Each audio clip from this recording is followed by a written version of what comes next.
Now, last episode we talked about Morse continent. Combined with Sarisu, that's two continents done. That leaves us with Heaven and Bagari continent. Today I'll be introducing Heaven continent. Before that though, I'll be splitting this episode and probably future episodes into shorter lengths and keep it at a 2 to 4 minute duration. Anyways, back to it. Located in the southeastern side of the map, Heaven continent is a massive landmass that spans across 79.5 million kilometers of solid land. For your reference, that's about 2.7 times the size of Asia. For the most part, Heaven continent is an arid, deserted wasteland.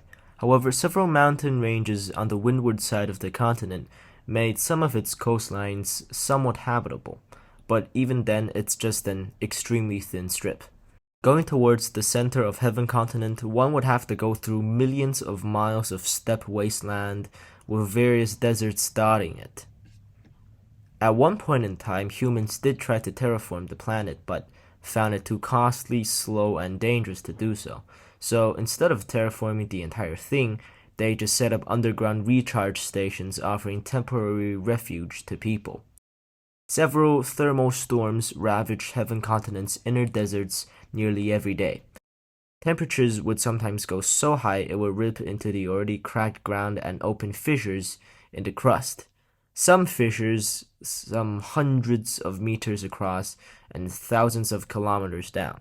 These fissures would then solidify, crystallize, and produce a crystalline material that has otherworldly effects on health. Humans dubbed it life crystals, for they can technically give life to someone by, completely stopping their aging for a while after consumption. I'll get into life crystals, its impacts, and its origins some other episode. But for now, let's just know that life crystals are one of the biggest reasons humans still go to Heaven continent.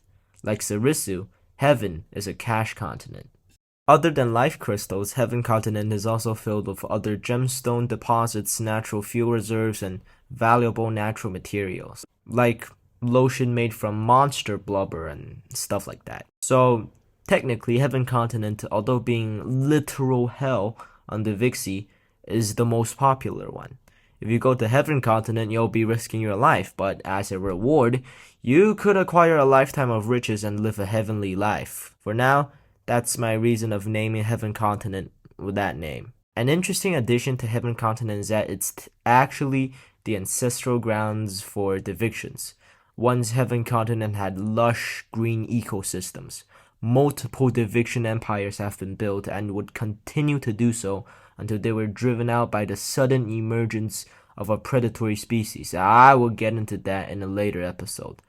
Therefore, travelers would sometimes see the ruins of a fallen Diviction empire whilst traveling the steppes of Heaven continent.